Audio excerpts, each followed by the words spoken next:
Hey guys, welcome back. This will be video 1 of 2 where we cover the construction of our entry door as well as our garage doors for our new home. If you haven't already, please take a moment to like and subscribe. We're building our own modern off-grid home in the mountains of North Carolina, and we'd love for you to follow along.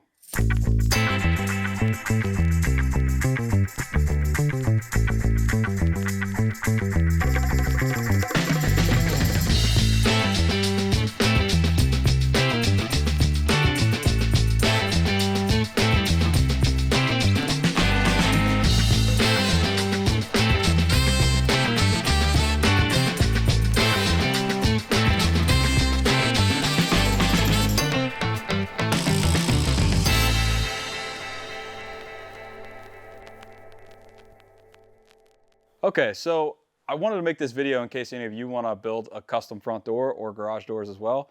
So this may be a little long-winded, but I'm going to explain to you the process of building this modern door here. So the first thing we built was the core. The core can be made out of anything. If you want a lighter door, you could do a hardwood frame and fill it with insulation. That would be a good option. If you want a sturdy door, we actually made this. The core is made of 2 sheets of plywood that were laminated together using regular wood glue.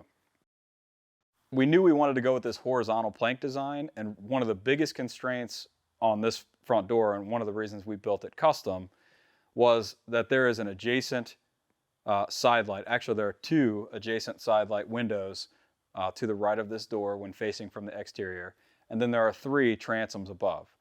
I'm pretty familiar with the window manufacturer, so I have their specifications and I know exactly what to expect when it comes to their windows.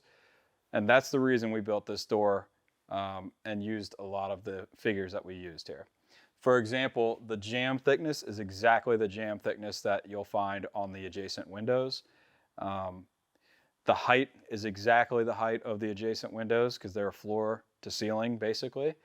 And the width is exactly the width of the transom above, which means this should all look like one unit when it's finished.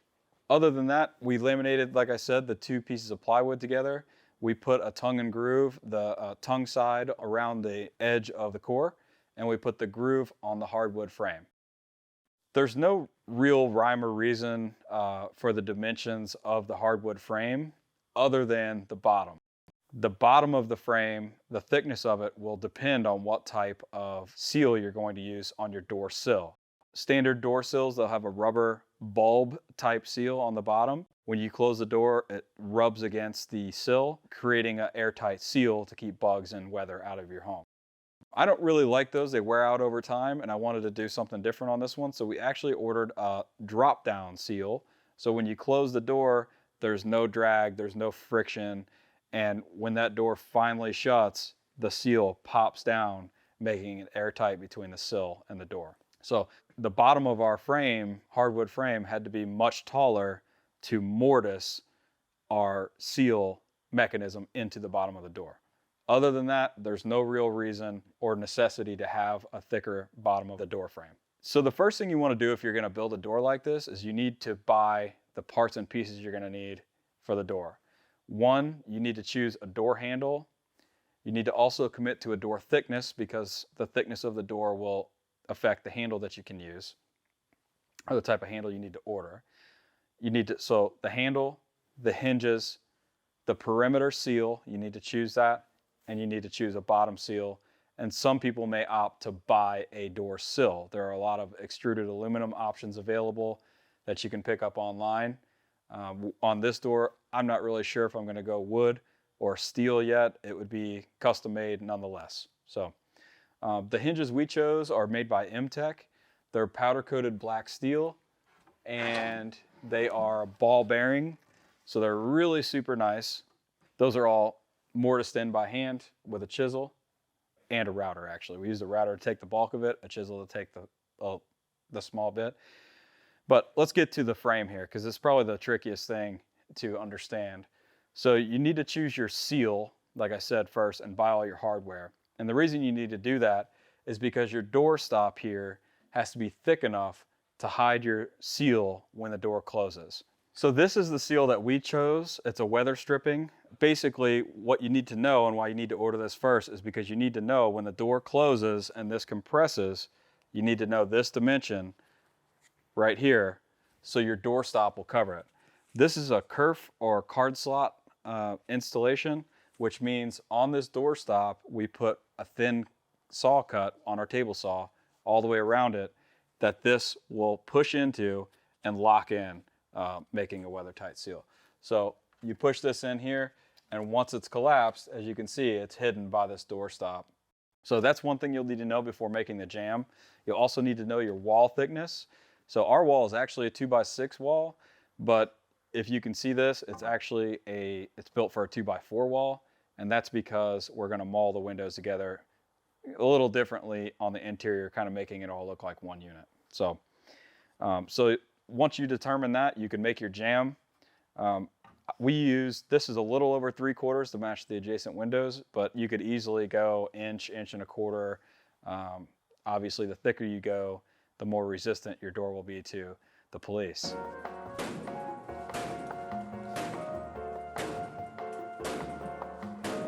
So yeah, so the jamb thickness doesn't really matter. You want to make sure that you measure your opening first to determine what size door you can fit in it if you have an existing opening in your home and you want to replace your door. Other than that, it's pretty straightforward. So measure your opening, leave yourself a good 1/4 inch all the way around as a buffer, and then jamb thickness, and then whatever between that. You need 1/8 inch gap on each side of the door all the way around, and then that will tell you or determine your door size. So the first thing we did is make the core. Then we made the frame, the actual door frame itself out of hardwood, and then veneered the door using some mahogany we had. Our process on that was we took rough stock, we ran it through the joiner to flatten one side, we ran it through the joiner again to flatten one edge, then we ran it through the planer, then we ran it through the bandsaw, and then we ran it through the planer and the sander again to get the boards flat and uniform thickness. Once the veneer was to final thickness, we passed it through the table saw using a couple feather boards to hold it nice and tight and in position, and we added these chamfers on the edges, which form a V groove when veneered. One thing to determine, if you're going to do a horizontal plank like this, you need to measure the total height of your door and divide it by an even number. That way you don't have a short plank at the top or the bottom or uneven planks. So these are all exact, and the garage doors will be slightly different than this, but very, very close. So once that's done, we use a flush trim router bit to clean up the edges, and that's pretty much it. In this episode, you're also going to see us constructing these garage door cores. These are wooden garage doors that will be clad or veneered with mahogany on the outside to match the front door. This is a little trickier of a situation. If you're going to do this yourself, it's pretty easy as long as you have the right tools and you're comfortable. So I'm going to roughly explain how this is done. These wood garage doors, you could do as many operable panels as you want, but the more panels you have, the more hinges and the more hardware you need. So I started out by buying all of the hardware for these online, and then there's some hardware you can't find online, you'll have to buy locally. For example, the springs to open the garage door, the rods to open the garage door, and some braces here to stiffen it against wind. But other than that, you buy everything online and then figure out your garage door size, and I'll explain the rest here. So the first thing you're going to want to do is find the appropriate plywood for your doors. These are 9 foot wide and 8 foot tall. So we had to special order some marine grade 1/4 inch plywood that was 5 foot by 10 foot because we couldn't find 4 foot by 10 foot, which would have worked better. Due to the width of our plywood, we had to make the panels uneven, but you won't see that when it's done. So once you have your plywood and you have your door dimension, we started out by making some frames here out of yellow pine. We milled the lumber to get it flat on all sides, straightened everything out, and then we made a frame. So the important thing to know about the frame is you need a little bit of a thicker frame at the top of the very top panel here, and then the rest of the frame can be thinner. And I'll show you another section of what this looks like this way. So the frame on the top is about 5 inches. The frame on the side is 3 inches, and the frame on the bottom is also 3 inches. In between, we have some dividers here. So the reason we added these dividers is to strengthen the door against wind and improve the overall durability. And then in between these frames, we put rigid foam insulation. We cut ours pretty tight, so we didn't need any adhesive, but you could just as easily use some foam construction adhesive to hold those in if you don't want them knocking around when you're operating the door. Once that was done, we then veneered the doors in 1/4 inch marine grade plywood. And then we cut them down to size. So our top panels started out as 30 inches. Our middle panels started out as 20 inches. And the frames on those, by the way, since you're not at the top of the door, they're just about 3 inches all the way around. And these dimensions don't really matter, but you need some more meat on the top, and you need these braces in the middle to separate your foam, add strength, and I forgot to mention, there's also hardware that goes on each one of these locations that you need to screw into something solid. So our top panel, middle panel, third panel, same 20 inches. And our bottom panel started out as 30 inches again. Once that was done, you don't want to just leave these flat. So we ripped our wood down to dimension, and then we also added a notch in the bottom of each door. And the reason that is so these panels overlap and water will not spill in the house or in the garage when you open the garage door. So basically a close-up of this detail, when these panels are together, they sit just like this. Here's your plywood. And water will come in here and it will sit here, and when you open the door it won't spill out on you. So once that's done, we're ready for lamination or veneer, which we'll cover in the next episode, and installing some T-nuts for the hardware and a bunch of other stuff, so stay tuned for that. All right, so that's it for this video.